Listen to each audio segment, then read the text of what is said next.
This episode of Star Talk is supported by Progressive Insurance, where customers can save an average of over $750 when they switch and save. Visit Progressive.com to get your car insurance quote. It only takes about 7 minutes. National annual average auto insurance savings by new customers surveyed in 2019. Potential savings will vary. From the American Museum of Natural History in New York City and beaming out across all of space and time, this is Star Talk, where science and pop culture collide.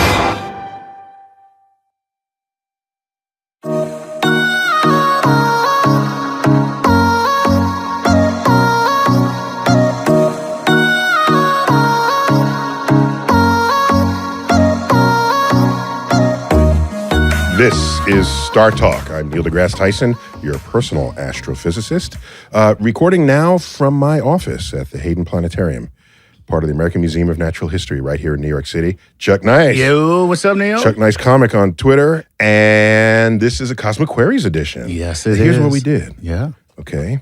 We didn't specifically solicit these. Right. These trickle in over time. Mm-hmm. So this is a Cosmic Queries morbid edition. Oh, my. These are people asking just questions about the ends of things, Yes. the death of things. Yes. And then I worry about people. Like, what? I worry sometimes when you read some of these questions. Yes. Yeah, we have definitely a very death-obsessed audience. We have a death-obsessed audience. We'll see what we can do with them. I don't even know how to bring in an expert on that. They're thinking other about than an undertaker. Right. Right. Yeah. But, okay. So let's try it. Apparently, these are the questions that we get more than anything else. As a category. As a unto category. itself. Short of soliciting a category, these trickle in as the biggest unsolicited category. Mm-hmm. All right, let's do it. So, as usual, we go from all over the interwebs, and we always start with a Patreon patron. Thank you, Patreon members. Thank you, Patreon. That's right. And this is one of the ways we say thank you, is by reading your questions and giving them priority. So let's start with Will J., who says, what one or two skills would you learn now to be useful and productive in a post-apocalyptic world? This is, of course, if you survive the meteor strike. So Apophis hits the world. First of all, if Apophis hits the world, would we still survive? Would human beings survive? Oh, yeah. So, yeah. It would just disrupt civilization. Would that be post-apocalyptic? Would it disrupt civilization Mad Max style? Regionally, yes. Oh, okay. Yeah. Or A Boy and His Dog style. Okay. Now you go way back. Go back to the 70s on that one. Way. Okay. Right. Don Johnson. There you go. One of his first movies, Don Johnson. I didn't know that. Yeah. Oh, right on. He's the boy. Right. And dog. Then there's the dog. So he's living on the surface of the earth, which is apocalyptic. Civilization moved underground. Right. I think all the men became sterile. Of course. And the men on the surface were not. So they grabbed him, brought him down to have him impregnate hundreds of women. Luckiest boy ever. No, they extracted the sperm from him then impregnated. That's the theme. If you didn't know about A Boy and His Dog, that's Don Johnson, an early cinematic role. But you can look at movies and how they've portrayed these lone survivors in apocalyptic Earth, and they needed like three things. They need sort of a street smarts. Okay. Even though there's no street. Survival smarts. Survival smarts. Boy Scout level survival smarts. Probably Eagle Scout level. Right. And they all have some kind of weapon. True. That can cause harm at a distance. So a bow and arrow or a gun. You don't want any up close and personal hand-to-hand combat. This is my issue with the lightsaber in Star Wars. Everyone's looking at it like it's some kind of major, amazing weapon when you have to stand 3 feet from the person to use it. Just think about that. The whole point of the advance of weaponry in the history of warfare is so you don't have to stand that close to anybody. Except that you can deflect laser shots. Laser bullets. Laser bullets, yeah. Wait. So what I'm saying is, if you have enough time to notice it's coming and then flick it out of the way, right? You could just duck. That is true. Okay? You could just duck. Why are you ruining Star Wars for me right now? I'm just saying. So I'm just not as impressed with the lightsaber as everybody else is. Okay? All right. It looks cool, though. Okay. So you'd want to be able to protect yourself from a distance. Right. And you'd want access to food. And in a boy and a dog, the only food left over on the ground was canned food, which was not spoiled by the radiation or anything else that was involved in it becoming apocalyptic Earth. So I would also say in that case, you need a can opener. Yes, you do. In fact, the dog could only. The dog was smarter. The dog is telepathic and a genius, and he's not. So the dog found the cans This of is food. Basically Peabody and Sherman. Yeah, it is. I forgot about Peabody and Sherman. Do you remember? Gee, Mr. Peabody! Do you remember Peabody? The dog, Sherman was his pet human. Do you remember that? Yes, that's right. That's right. I loved his Wayback Machine because I loved the time travel that was in that cartoon. I'm that old to remember it that way. So you, in that arrangement between the dog and the boy, the dog found the food, but the dog couldn't open the cans, but the boy could. So they're opposable thumbs win again. Their mutual survival depend. They need each other to survive. Okay, so I guess always carry a can opener in your back pocket. Apart from that, I think some kind of hand-to-hand combat would be useful. Right. Okay. If someone stalks you up at night and then grabs you. Right. Okay. You can't then reach for your action at a distance weapon. Okay. So you got to know some kind of martial art. Right. If not outright wrestling. All right. You got to have a weapon at a distance. Okay. You've got to have some kind of survival sense. Right. Which know how to find the food, how to prepare the food, how to make fire, that sort of thing. So I think these are the basics in the apocalyptic Earth. And until there's some organized rules, my fear is that we'll just resort to sort of free-for-all. Oh, God, yes. Yeah. Are you kidding me? Yeah. We resort to a free-for-all when the subway platform is too crowded. And you know who wins in the end? Who? And I think about this every time. Is the person who controls the hardware store. Makes sense. You walk into a hardware store, everything you need is there. Yeah, absolutely. Everything. Yeah. Yeah, including weaponry. Everything. Yeah, whatever you need, it's right there. It's right there for the apocalypse. So there you have it. So Home Depot employees, you will be our saviors when the post-apocalyptic world. If they don't shoot your ass first. Well, yeah.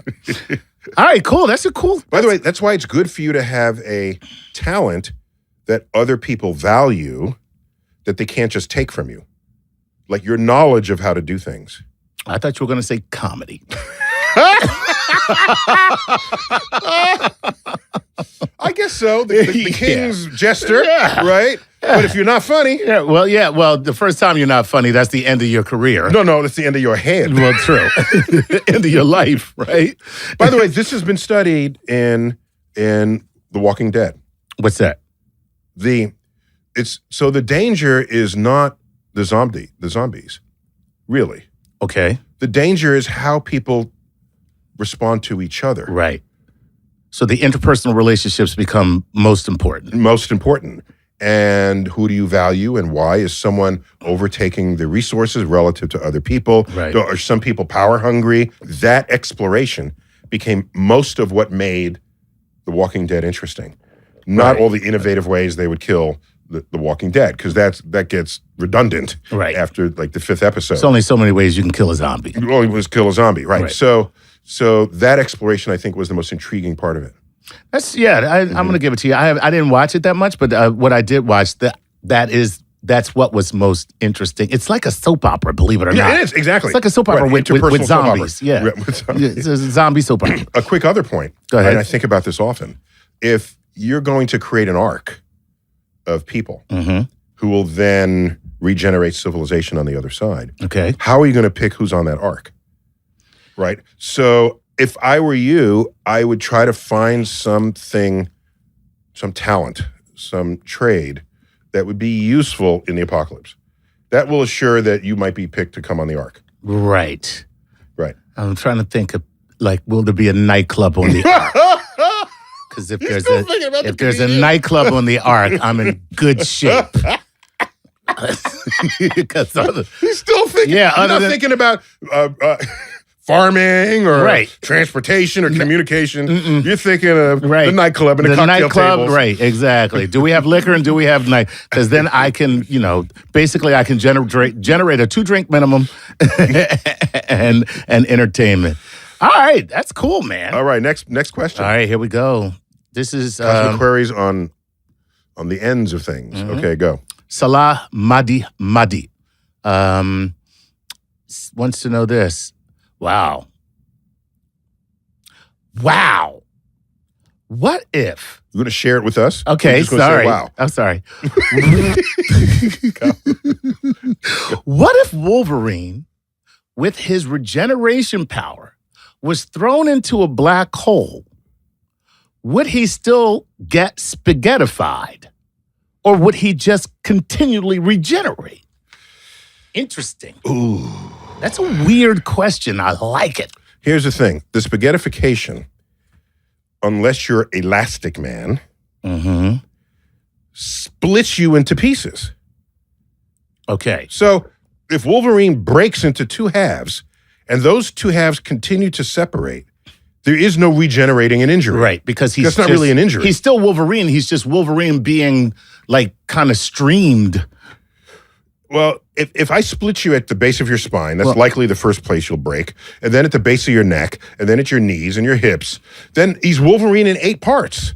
What does it mean to regenerate that? I don't even know. Yeah, you can't. Because there's a gap In between. Exactly. And the regeneration, from what I've seen in the movies and in the comic book, the regeneration requires that the gaps are filled that are part of your body, and it fills in from where you already had flesh. That's true. Right? Right. So I think Wolverine, that's it. And even the adamantium or whatever is the stuff is. That's adamantium. Adamantium. A black hole will overcome any physical substance. Any physical substance? Correct. Okay. Correct. No matter what it is. So even if it's fictional and magical, right, it'll overcome. It's still going to Right. It's still going to end up being just a stream of what, single atoms. Correct. Now, do the atoms actually get spaghettified? Yes. Too? Wow. This is my point.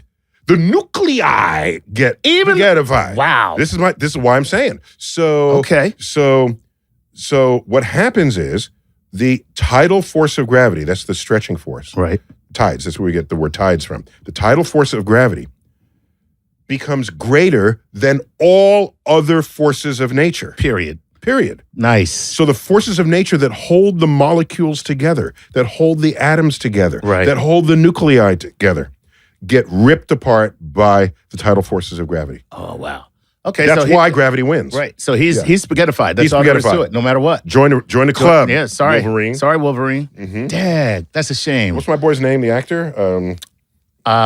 Hugh Jackman. Jackman. Yeah. Join the club, Hugh Jackman. Yeah, sorry, Hugh. You in the club. Yep, exactly. Spaghettified club. Favorite scene, though, of Wolverine gets shot in the head, and I don't know what movie. Shot in the head, falls to the floor.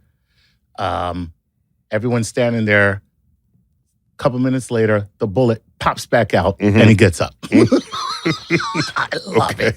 Anyway, all right, here we go. This is Phil Vader, 23 from Instagram. All right. Let's say the world ends. Do you think that's the end of the human race? This could be at any time. It's a different way of saying, will we outlive this place?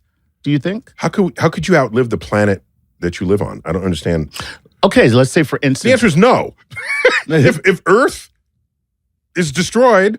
No, let's say, the Earth is going to, how long is the Earth going to be 5 around? billion years. No, we're here now. Yes. So we're 4.8 billion now, right? Yeah. Well, 4.5 billion. Okay, so now, how far do we have to go is my point. Until when?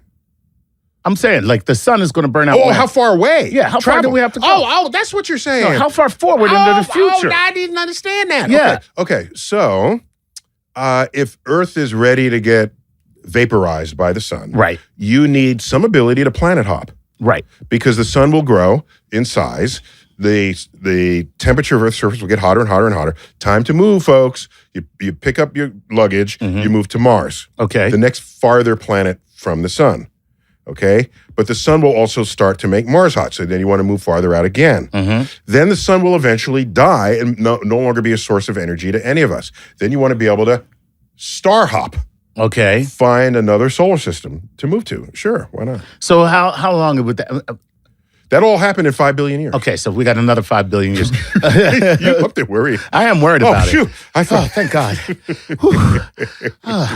As long as I don't have to put it on my calendar, that's what I'm. I have it on mine. By the way. October 12th. Right. 5 billion. What do we think the human race will basically? Let's just say we solved all of our problems. Our Okay? social cultural Our problems. social cultural problems. How long do you think we could make it? If we're not going to kill ourselves, We're not going to kill ourselves. Which, by the way, I am sure that's what's going to happen. the average. Last I checked, this is not my field of expertise. Okay. I'm just relying on what I've read, but I do work in a natural history museum, so I have colleagues who do this stuff.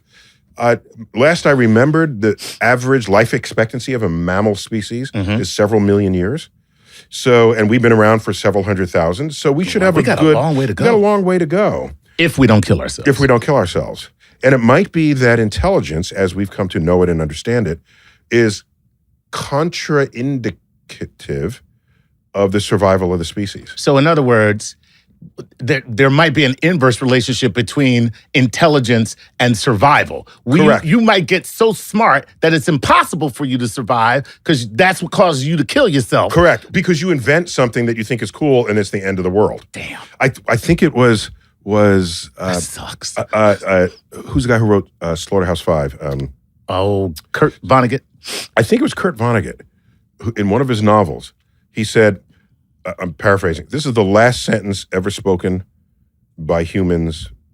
This will be the last sentence ever spoken by humans. It'll be one scientist speaking to the other saying, let's try it the other way. Oh, God, yeah.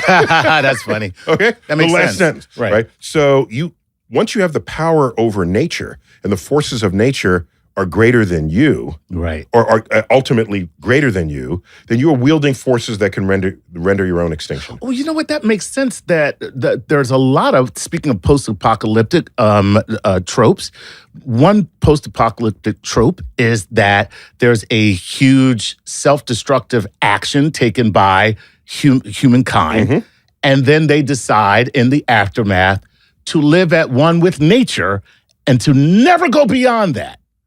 Because that's hard though, because you're pumping water out of the water table to drink. Right. You are redirecting a river so it doesn't go through your home. That's interfering with nature. Almost everything we do interferes with nature. Farming is an interference of nature. Right. The monocrop, right? So if you want to live, eat, survive, and you want to live in harmony with nature, you just leave civilization and go in a cave, and we give you a knife. And there you go. And you'll be dead at 35. All right, if that's how you really want to do it. If that's how you want to do it. feel that strongly about nature, do it. I don't feel that strongly about anything to live in a cave, to be honest. So, that next question. All right, here we go. The next one is JT Parrott. He just says this. I'm just going to read it as is. Does it end with a bang or a whimper? Oh. The universe will end in its continued expansion to the future. It will end not in fire, but in ice. And not with a bang, but with a whimper. Damn, that's cold. See what I did there? I see what you did there. All right, when we come back, more Cosmic Queries edition, The Ends of Things on Star Talk.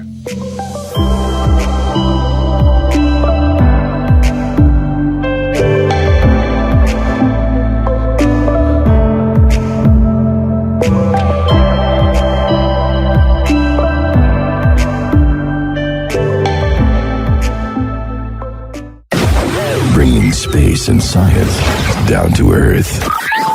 You're listening to Star Talk. Are you always taking care of your family? Do you often take care of others and not yourself?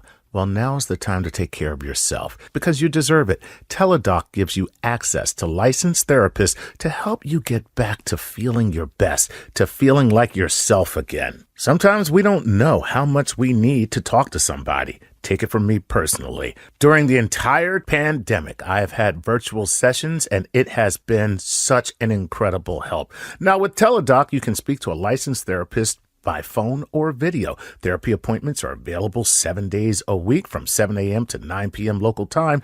Hey, maybe you're feeling overwhelmed. Maybe you feel stressed or anxious or depressed or lonely, or you might be struggling with a family issue.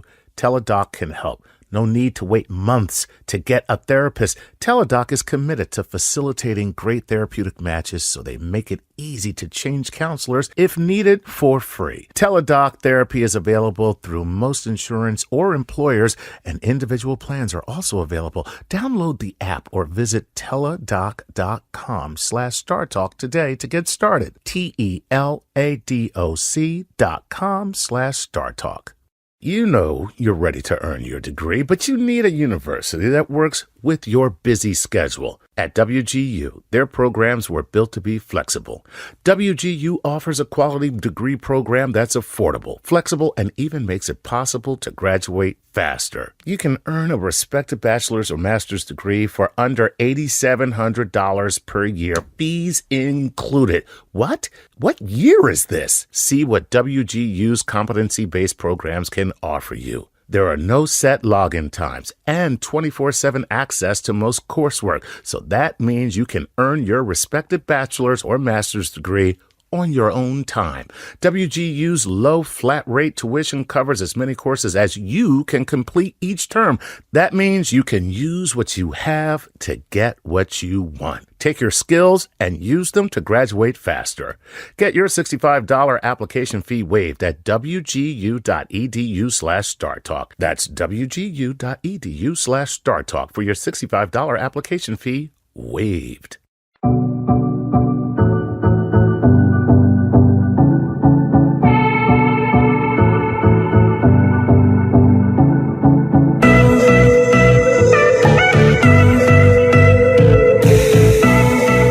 We're back. Star Talk.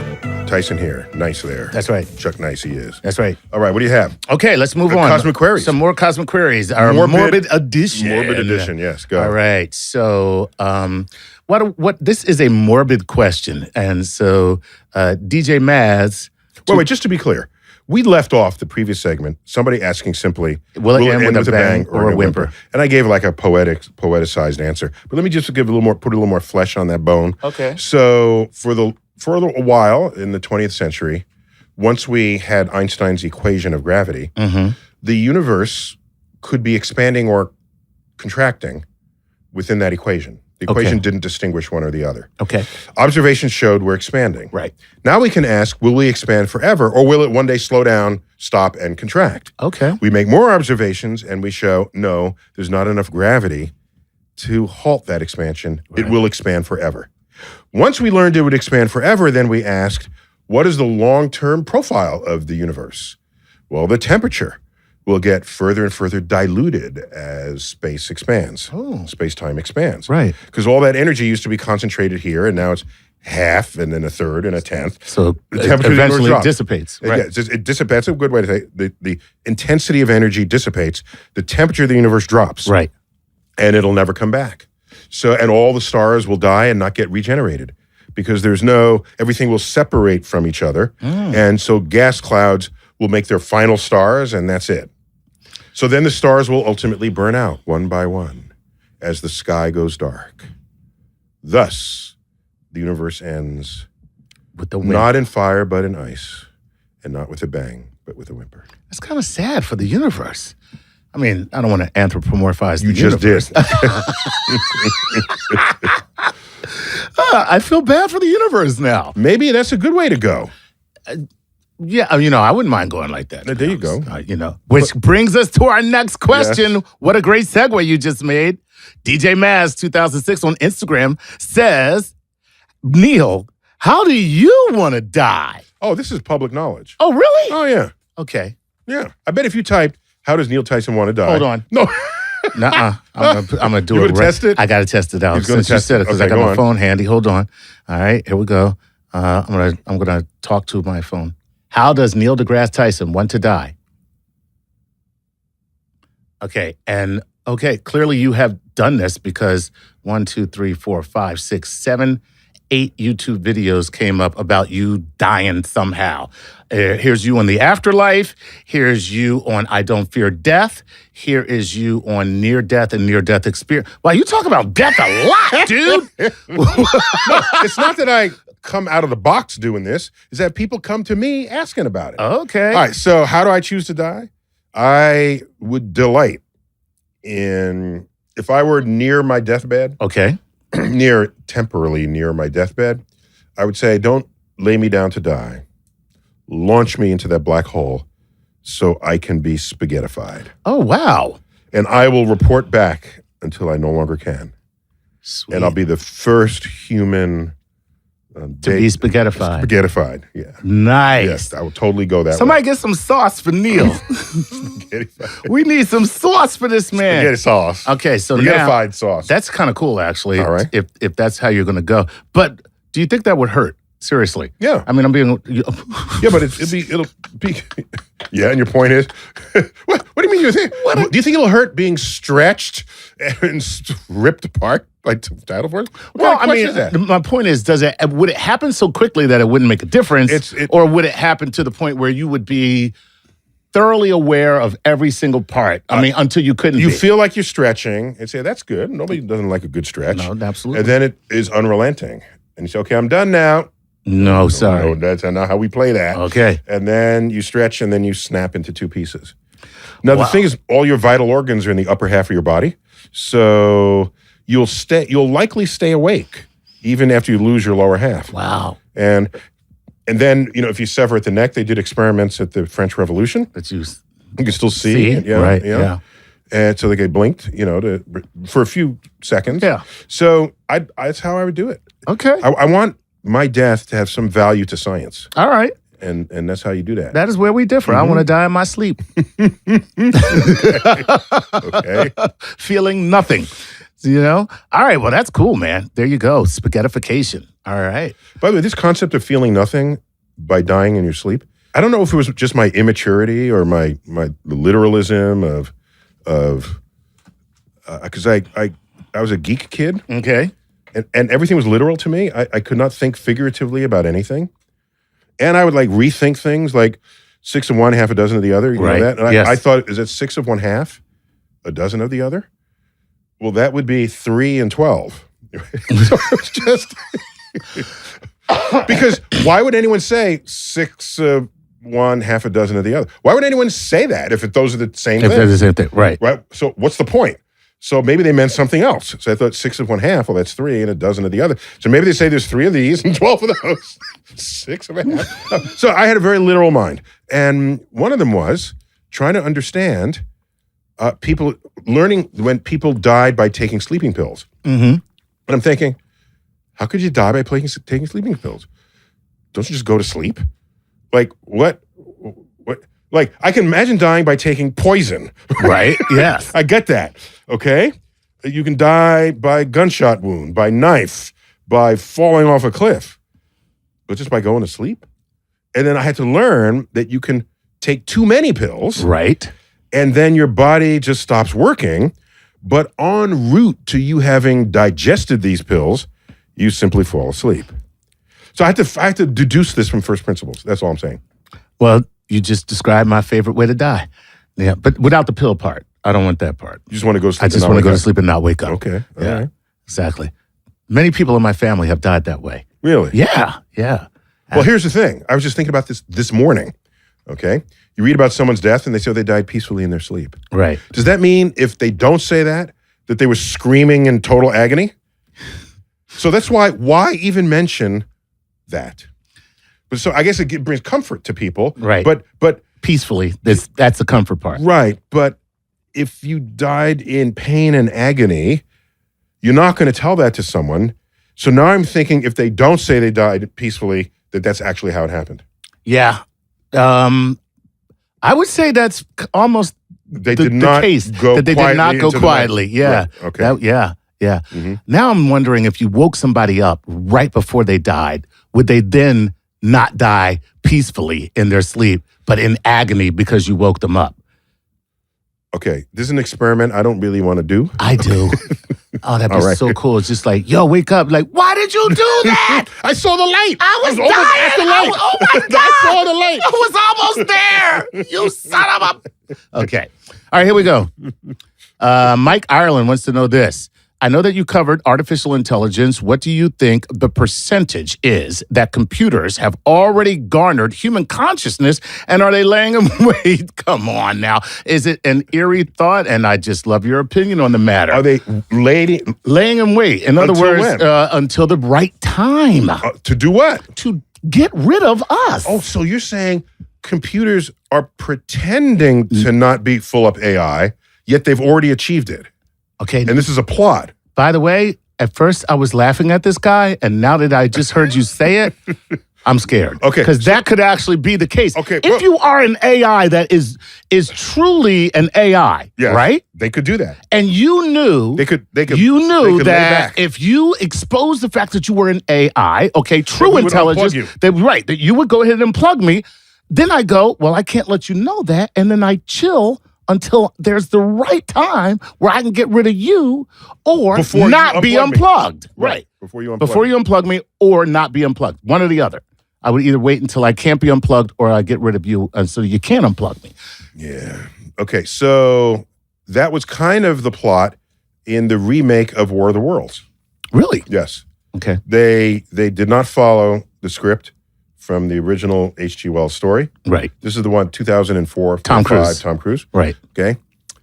In that version, the aliens lay dormant and buried underground. That's right. That's Damn it. correct. I forgot about that part. Right. And then they found the right moment, and then they all rose up. Right.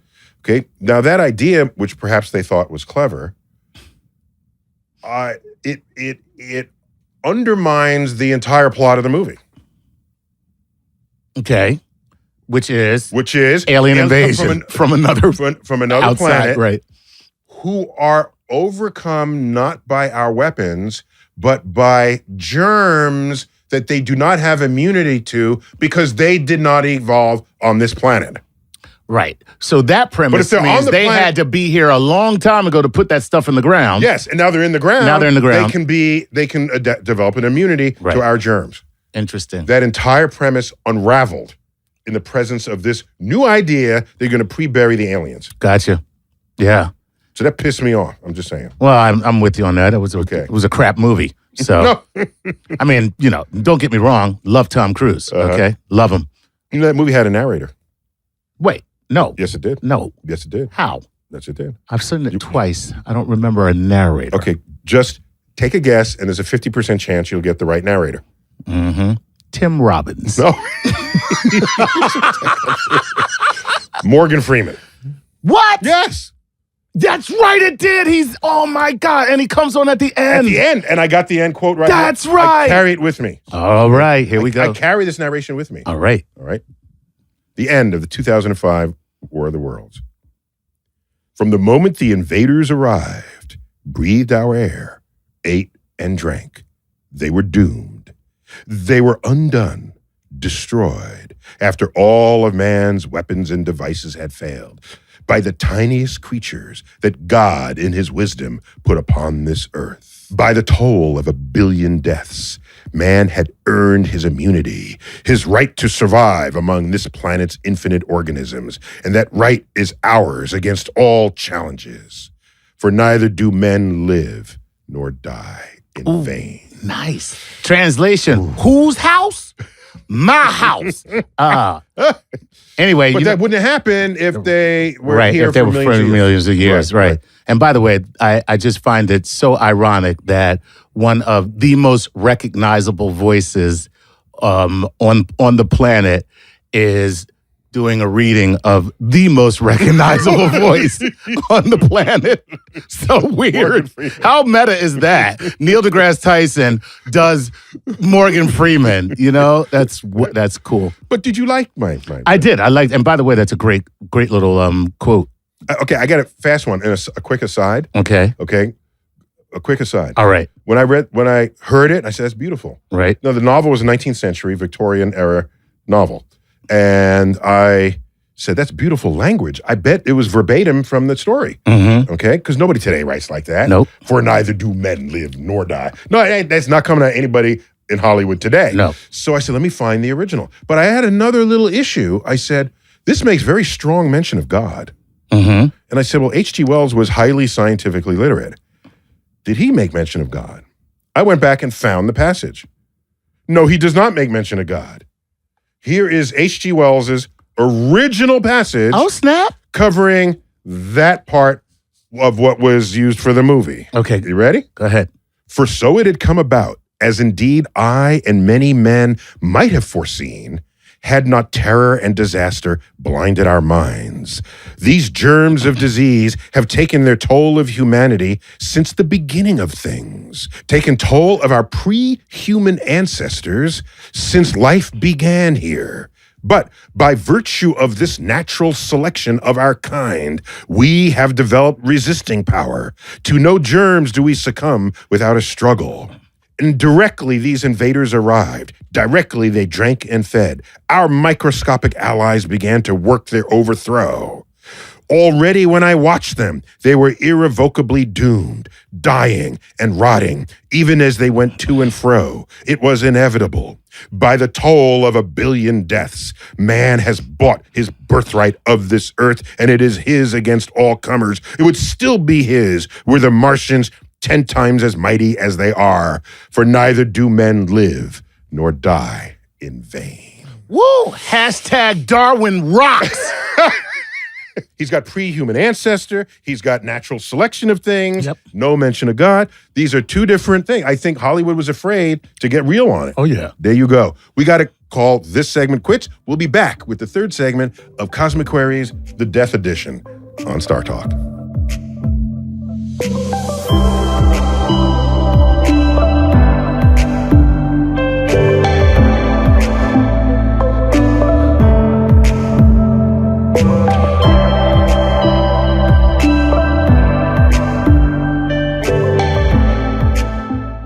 Hey, we'd like to offer a Patreon shout out to the following Patreon patrons: Aaron Caldwell and Stephanie Judd. Thanks so much, guys, for your support of this show. Without you, we couldn't do it.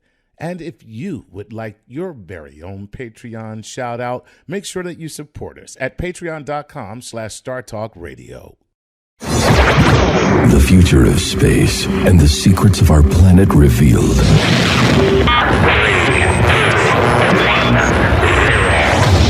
This is Star Talk.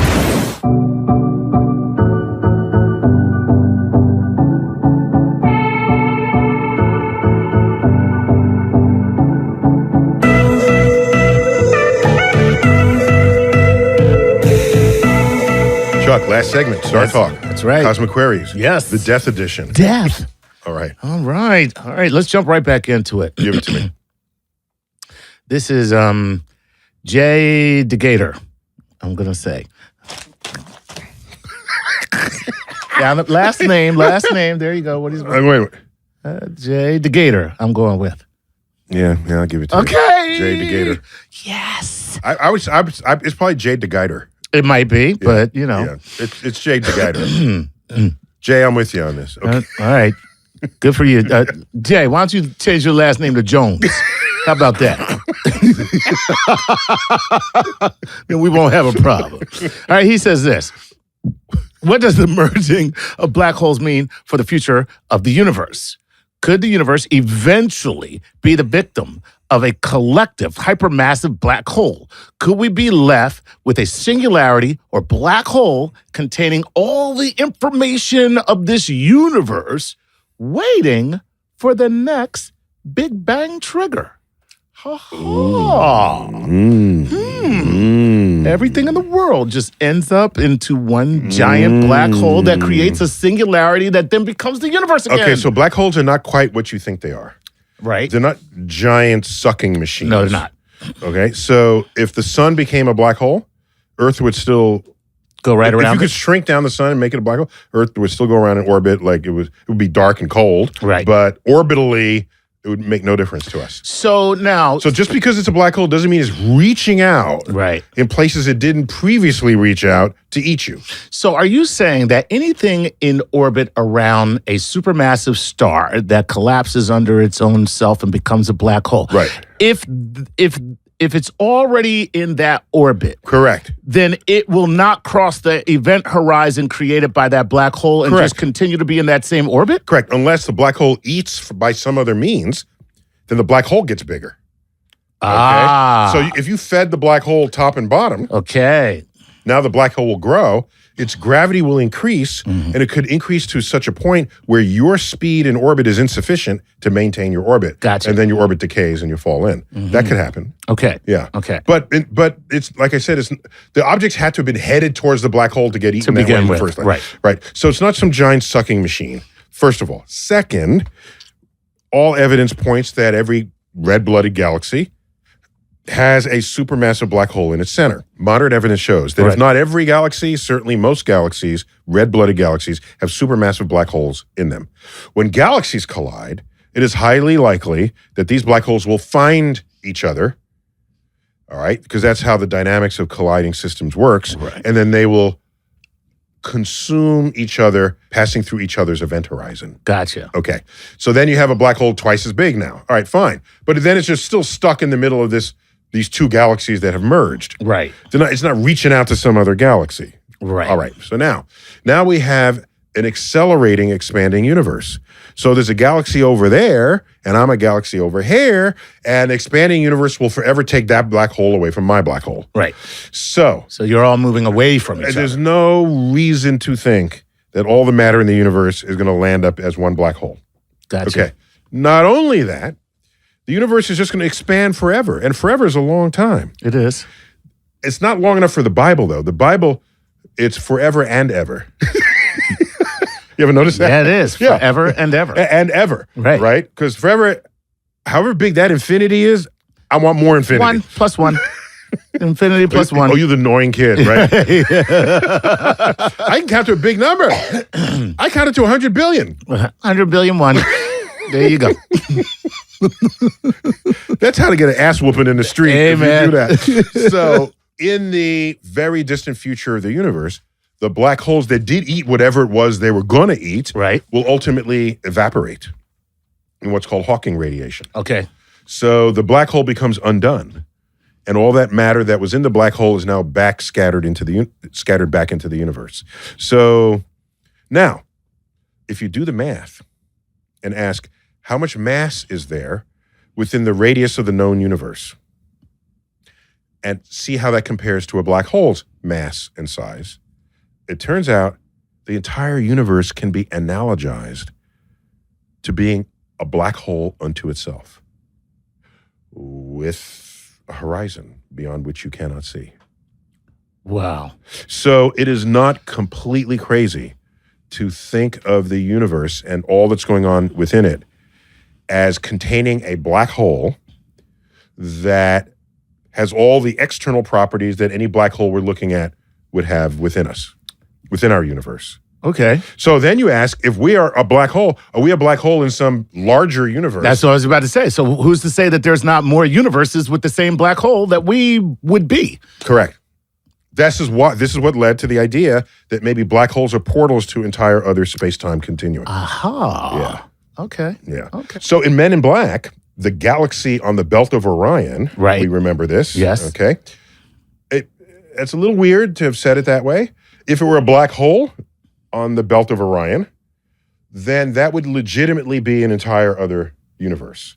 Right. But they just said galaxy, and you can get a nice picture of a galaxy, and you go into that galaxy, then it's another galaxy. But that's not as scientifically realistic as there being a black hole on the belt. on the belt. And then you go into the black hole, there's a whole universe. Gotcha. Yeah. Okay. All right. Well, the what I'm answer saying. to your question is no. Now pronounce his name again. Yeah, Jay DeGator, or as I call you, Jay Jones. Jay Jones. All right. Cool. And All I right. said his name was probably Jay DeGuider. You said that, yes. I'll bet you. You bet know you what? $1. Jay, we read your question. Hit us up on Twitter. Let us know how bad I mangled your name. All right. Okay. This is Tori Himmelstein or Himmelstein. I'm going to go with Himmelstein. Okay, here we go. Physics undergrad here. That's what they're saying. Physics in the house. Physics in the house. Is there any chance that after I die, my atoms would spontaneously combine to form an alien billions of years in the future? Are you sure you're a physics undergrad? Tori? Really? The answer is yes, Tori. Don't listen to Chuck. The interesting thing about the universe that's not entirely obvious at first reckoning is that every electron we've ever found is identical to every other electron. Every atom of any species of atom, I say species loosely there, obviously, Right. any oxygen atom here is identical to any oxygen atom anywhere else in the universe. Right. So we are composed of elements drawn from the periodic table of elements. Correct. And the naturally occurring elements is 94, depending how you count it. The low 90s, naturally occurring elements. That is the recipe that makes everything there is in the universe. Everything natural in the universe. So if you're made of these atoms, I put you in the earth and you decompose, these atoms are available to make something else. Right. And to decompose is different than to disintegrate. Right. You know the difference? No. To disintegrate is you break apart. Right. To decompose is some other animal is eating you. Ill. Is that really what decomposition is? Yes. If I put Even you if it's the ground or microbes or anything, it's still something else consuming you. correct. Gotcha. That's I why gotcha. if I buried you on the moon, you will not decompose because there's no microorganisms There's there to nothing eat up your there. body. That's Right. right. You'll just stay there Right. and you'll dehydrate. Some atoms, some molecules will change, but not because they were decomposed. Now I know how I want to die. I want to die. Well, what I want to be after I die. I want somebody to put me in a Barca lounger type chair and put a drink in my hand and just sit me on the moon. Oh. Yes. Go with sunglasses. Right. Oh. Looking at the sun. Right. You'll be there 1,000 years from now. That would be awesome. You'll be a little dehydrated, but you'll still be there. Right. Okay. Wow. So basically, this. Wait. There's a movie that ended that way. What? Yes. No. And who's the main star in Men in Black? Not Will Smith, the other guy. Tommy Lee Jones. Tommy Lee Jones in this movie ends dead on the moon, leaning up against a rock, looking out into space. That's cool. Yeah, Tommy Lee Jones. I don't know what movie that is. I think it was Space Cowboys. Okay. I think. Not bad. I think we can check on that. It's not a bad way to die. Somebody look that up. You know? Yeah. But what you're saying though is from Tori's question.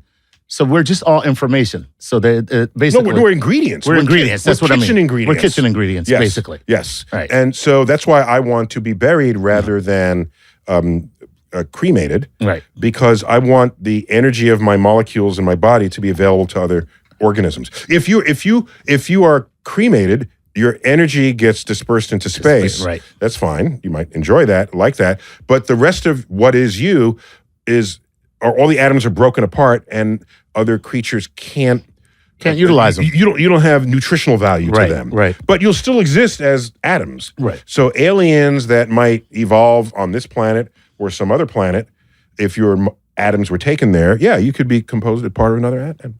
Oh, yeah. There you go. We're kitchen ingredients. That's it. That's it. Nothing more than flour, milk, eggs, oil, milk, waffles. We're waffles. Okay, one last question. Go, give it to me. Okay, one last question. Here we go. All right, Rex Young wants to know Last this. Rex Young wants to know this. How long could a person endure prolonged isolation, such as during solo interplanetary travel or colonization, before space madness Okay. becomes an issue? Okay.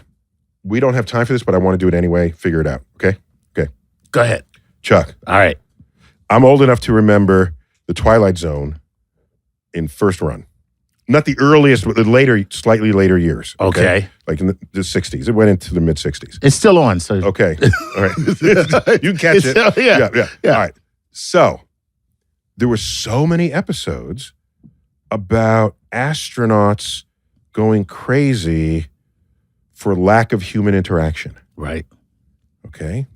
And I said, wow, this is going to be a big problem. I thought that was like the biggest problem we're going to face. Okay. Is people going crazy in isolation in space. And then I realized, then I met people who don't like talking to other people, who don't like anybody, who would be just fine months, years at a time, never having human contact with anybody else. I've met these people, and sometimes I feel that way too. Perfect astronauts. I say, give me a good video account, some books, give me Apple Music, and I'm good. I don't have to talk to anybody. So this idea that you need human contact for your survival, people I have met undermine that claim that I have seen persistently made in storytelling. But apart from that, okay, NASA has never sent anybody up alone since Mercury. Okay? Right. A. B. NASA's always yapping at you on the radio. Oh, that's true, yeah. They're there all the time. Mm-hmm. All the time they're talking to you. That's true. How you feeling today? Right. Hey, did you turn the knob to the left 3 times? Right. Did you do the hokey pokey as you should have? Have you spacewalked? Did you do the thing? Did you have a bowel movement? Right. You know? And so it ain't like they're not there. Right. So anyhow, I think there's enough range of people's interpersonal temperament that I don't see that it's going to be a problem having somebody alone. Now, you want to know who was the most isolated person there ever was? No. Who was it? It was the command module pilots in the 9 Apollo missions to the moon, in the missions where 2 of them went down to the surface. Right. So that's 7 of the missions, where including Apollo 10, where they went down just above the surface. They said, okay, come back. Right. And they never actually landed because they're incrementally testing. God, those guys got ripped off. I know. God. I know. What would you? Yeah, I'm thinking. You say, Houston, I can't hear you. Okay for landing? Exactly. I'd be like Chuck Sullenberger. You know, I'm gonna have to set her down. I'm sorry. That's Sully from the thing. Yeah, I got to put her down. I got to put her down. Yeah. Ran into a flock of geese. Exactly. Got to put it down. Houston, I got a problem. Ran into a flock of geese here. Gonna have to set her down on the moon. Apollo, there are no geese on the moon. Are you here to look at it? Damn it, I saw the geese. All right. So anyhow, the command module pilot, while on the far side of the moon, was the farthest human there ever was from any other human. Okay. Right. So they were the width of the moon away from any other human plus some orbital distance. Into solo people. That's it. So that's the most solo person ever. That there ever was. Correct. Right. Nice. Yeah. That's pretty wild. That's all I'm saying. All right. That's all I'm saying. So we don't have any more time. Okay. Chuck, thanks for these questions. These were great. Yeah. These were good. That was the morbid edition. I think we have more questions. We can do this again. Oh my God. There's like 40 pages of these questions. Okay. People are really thick. That was the inaugural. People have problems, okay? The inaugural Cosmic Queries Morbid Edition. You heard it here. You heard it now. Chuck, thanks as always. A pleasure. Neil deGrasse Tyson here, your personal astrophysicist, bidding you to keep looking up.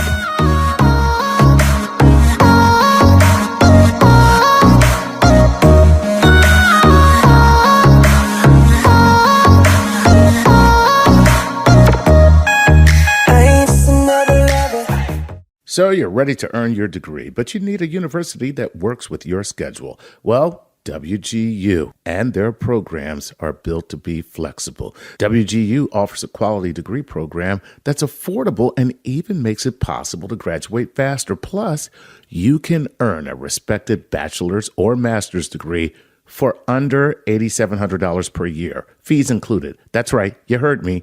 That is the correct, $8,700 per year.